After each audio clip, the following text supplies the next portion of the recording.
विजयश्री अकॅडमीत स्वातंत्र्य दिन उत्साहात. सांगली शहरातील राजश्री शाहू महाराज ज्युनियर कॉलेज व विजयश्री अकॅडमी सांगली येथे भारतीय स्वातंत्र्य दिन उत्साहात साजरा करण्यात आला. प्राचार्य तथा संचालिका मनीषा संतोष पाटील यांच्या हस्ते ध्वजारोहण करण्यात आले. कार्यक्रमाची प्रस्तावना शाखा व्यवस्थापक सुदाम पाटील यांनी केली, तर आभार प्रवीण पवार यांनी मानले. यावेळी बोलताना संचालिका मनीषा पाटील म्हणाल्या, स्वातंत्र्य सैनिकांनी दिलेल्या बलिदानामुळे आपल्याला स्वातंत्र्य मिळाले आहे. विद्यार्थ्यांनी देशाचे उज्ज्वल भविष्यासाठी शिक्षण, शिस्त आणि संस्कारांना महत्त्व देत जबाबदार नागरिक बनावे. देशाच्या प्रगतीत योगदान देणे हीच स्वातंत्र्य सैनिकांना खरी आदरांजली ठरेल.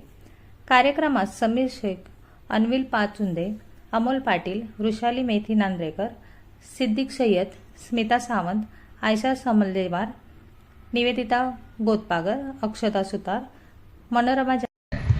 हे स्वातंत्र्य आपल्याला सहजासहजी मिळालेलं नाही, त्यामुळे या स्वातंत्र्याचा सन्मान करणं हे पहिलं आपलं कर्तव्य आहे. तर स्वातंत्र्य म्हणजे काय?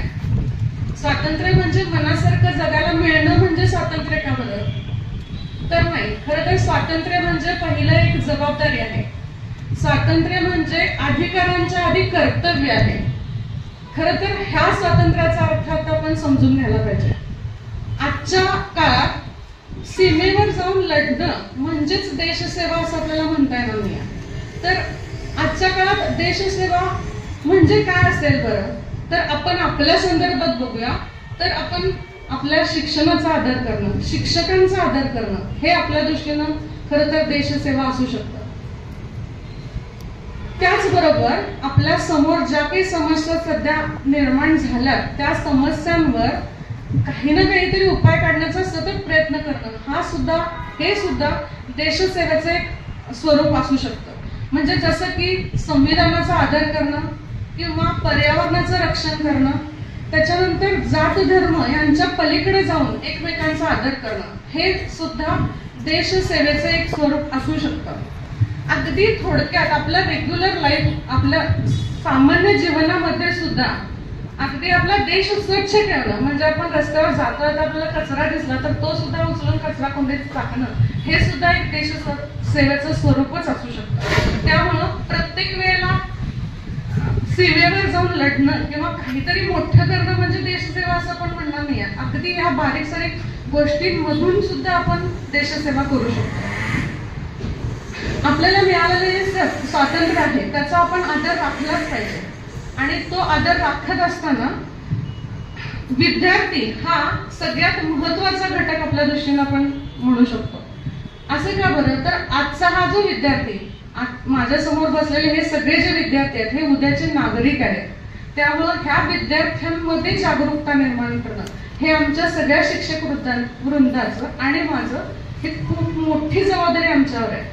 आणि त्याचबरोबर ह्या विद्यार्थ्यांनी सुद्धा आपल्यामध्ये शिस्त, ज्ञान, कौशल्य, संवेदनशीलता, वैज्ञानिक दृष्टिकोन हे विकसित केलं पाहिजे. सध्याचा काळ हा आपण बघतोय मोबाईलचा काळ आहे किंवा AI चा काळ आहे. मॅक्झिमम मुलांच्या हातामध्ये मोबाईल दिसतो. आम्हाला सुद्धा इथं कॉलेजमध्ये, शाळांमध्ये मोबाईल बंदी करायची वेळ येते. बऱ्याच वेळेला या मोबाईलसाठी आम्हाला खूप शिस्तीसाठी काही कडक कारवाई सुद्धा करावी लागते. खरं तर विद्यार्थ्यांनी मोबाईलच्या स्क्रीनवर आपलं भविष्य शोधण्यापेक्षा पुस्तकांच्या पानांमध्ये आपलं भविष्य शोधावं. हा मुद्दा खरंच आधी पण सांगितला गेलाय, पण मी परत आणि तो ऍड करते कारण सध्या हे ऍडिक्शन झालंय, व्यसन झालंय. आपल्या कार्यक्रमाची सुरुवातच बघा, आम्ही व्यसनांपासून दूर राहू अशा प्रतिज्ञेनं झालेली आहे. त्यामुळे ह्या व्यसनापासून खरं तर सगळ्यात आधी दूर राहायला पाहिजे. त्याचाच पुढचा भाग म्हणजे सोशल मीडिया. अलीकडं आपले वेगवेगळ्या अँगलनं फोटो घेणं आणि त्या लाईक्स चेक करणं हा एक पण व्यसनाचाच भाग झालेला आहे. विद्यार्थी हे अनुभवत असतील, विद्यार्थीच असं म्हणायचं नाही, ऍक्च्युअल ऍडल्ट मध्ये सुद्धा म्हणजे आमच्या जनरेशन मध्ये सुद्धा हा व्यसनाचा भाग निर्माण झालेला आहे. आणि आम्ही मुद्दाम तो बाजूला ठेवतोय, पण विद्यार्थ्यांनी त्याच्यावर जास्त कॉन्सन्ट्रेट करावं. सोशल मीडियावर लाईक्स बघण्यापेक्षा आपल्या कर्तृत्वामुळं, आपल्या पालकांच्या चेहऱ्यावरचं समाधान आणि अभिमान बघावा, असं माझं विद्यार्थ्यांना खरं तर सजेशन असेल. आपण आता स्वातंत्र्याबद्दल बोललो. हे जे स्वातंत्र्य आहे ते आपल्याला अनेक स्वातंत्र्य सैनिकांच्या बलिदानामुळे मिळालेलं आहे. ह्या सैनिकांचा आपल्याला त्यांच्या बलिदानाचा आपल्याला आदर राखला पाहिजे आणि त्याच्यासाठी आपण काही ठराविक गोष्टी आहेत त्या गोष्टींचा संकल्प केला पाहिजे आजच्या दिवशी. खरं तर हा संकल्प माझ्या आधीच्या वक्त्यांनी पण करून दाखवलेला आहे. परत मी एक अधिकारी व्यक्ती म्हणून तुमच्यासाठी परत ह्या गोष्टी म्हणते. तर ह्या पवित्र आपण संकल्प करूया, आपण देशाचा एक प्रामाणिक नागरिक बनण्याचा प्रयत्न करूया. मी माझे कर्तव्य मी दुसऱ्यांनी काय केलं हे शोधण्यापेक्षा मी माझं कर्तव्य कसं प्रामाणिकपणे पार पाडू शकतो ह्याचा आधी विचार करूया. जाती धर्मावर भेदभाव न करता सर्वांना समान वागणूक देण्याचा प्रयत्न करूया. आपल्या आसपासच्या कोणत्याही सार्वजनिक मालमत्तेचं माझ्याकडून नुकसान होणार नाही ह्याची आपण काळजी घेऊया. त्याच्याच बरोबर पर्यावरणाचं रक्षण करूया. माझ्या देशाचा माझ्या तिरंग्याचा सन्मान कसा करता येईल ह्याचा आपण काळजी करूया. हे सर्व जर आपण योग्य पद्धतीनं केलं तर नक्कीच काही वर्षातच आपला भारत ही एक महासत्ता होण्यापासून कोणीही रोखू शकणार नाही. बरेच क्रांतीवीर आहेत की ज्यांनी अहोरात्र संसार घरदार सोडून या देशासाठी प्राणाची आहुती दिलेली आहे. त्याचा हा आजचा दिवस हा नतमस्तक होण्याचा दिवस आहे. ह्या भारताबद्दल एकदा असंच उदाहरण काढलं की राकेश शर्मा जो चंद्रयानासाठी मोहिमेसाठी आकाशात गेला आणि खाली आल्यानंतर त्यावेळीच्या पंतप्रधान इंदिरा गांधींनी विचारलं, तू जगात चंद्रयानावर गेल्यानंतर तुला हे जग कसं दिसलं आणि जगात हा भारत तुला कसा दिसला? तर राकेश शर्मा म्हणाला, सहारे जहाचे अच्छा हिंदुस्तान हमारा, म्हणजे सगळ्या जगात हा माझा भारत देश हा सगळ्यात चांगला आहे असं त्याचं वर्णन आहे. आणि तो भारत देश आपल्याला पुढं जर चांगल्या पद्धती करायचा असेल, म्हणजे आता स्वातंत्र्य मिळाला देश स्वातंत्र्य करून दिला, परंतु हा देश आपल्याला चांगला करायचा असेल, पुढं जागतिक पटलावर आपल्या भारताचा एक नंबर आणायचा असेल तर सगळ्यात महत्वाचा आहे तो आजची युवा पिढी. आणि ती युवा पिढी जर व्यवस्थित झाली तर हा भारत हा जगात एक नंबरचा देश होऊ शकेल.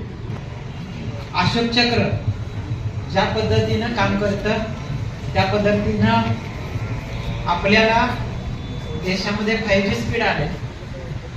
मोबाईलमध्ये आपल्या 5G स्पीड लागतं, तशा अर्थानं जर स्वतःला 5G स्पीड लावलं आणि त्या पद्धतीनं जर आपण अभ्यासामध्ये ते उतरवलं तर आपला देश हा पुढे जाईल. आणि मॅडमनी जसं सांगितलं, बाहेर देशातही आपल्या देशातले विद्यार्थी काम करतात, संशोधनामध्ये पुढे आहेत. तर मलाही असं वाटतं की आपल्या महाविद्यालयातले प्रत्येक वर्षी विद्यार्थी बाहेर जाऊन अमेरिका मागणी करते की IITतले विद्यार्थी आम्हाला द्या. तर तशा अर्थानं काही विद्यार्थ्यांनी मला तिथपर्यंत पोहोचता येतो तो प्रयत्न करणं गरजेचं. काल आणि परवा आपला विजयश्री अकॅडमीचा विद्यार्थी Dheeraj Mane COP college admission घेतलं. त्यानंतर दुसरी विद्यार्थिनी साक्षी पटपुरे. अगदी दोन्ही विद्यार्थी पाहिलं तर गरीब आणि सर्वसामान्य कुटुंबातले शेतकरी कुटुंबातले आहेत. असे विद्यार्थी जर चांगल्या गव्हर्नमेंट कॉलेजला जात असतील तर आपल्यातल्या बसलेल्या विद्यार्थ्यांनी त्या पद्धतीचा प्रयत्न करणं गरजेचं आहे. कारण प्रत्येक गोष्ट ज्या वेळेला घडते त्याच वेळेला दुसऱ्या काही सेकंदामध्ये मी व्हॉट्सअप ग्रुपला ती शेअर करत असतो. म्हणजे याचा अर्थ की आपण सर्वांनी मोटिवेट व्हावं आणि प्रत्येकाला तिथं जाण्यासाठी संधी आहे, पण त्या संधीचं सोनं करणं प्रत्येकाच्या हातामध्ये आहे. अशा अर्थानं आपण प्रयत्न करू. कालच लोकमत सखी या कार्यक्रमामध्ये आपल्या संतोष पाटील सरांना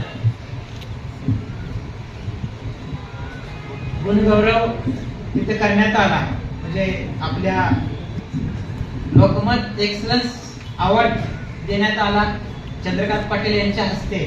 तर लोकमतचेही मी आभार व्यक्त करतो. आणि सरांच्यासाठी सर आणि मॅडम उपस्थित आहेत, त्यांनी 2 वर्षामध्ये विजयश्री अकॅडमीमध्ये जे कष्ट केलं त्याचं फलित हे काल लोकमतने खऱ्या अर्थानं त्यांना सन्मान करून हे भेटलं, त्यांच्यासाठी आपण सर्वांनी टाळ्या वाजवून त्यांचा सन्मान, त्यांना अजून प्रोत्साहन मिळावं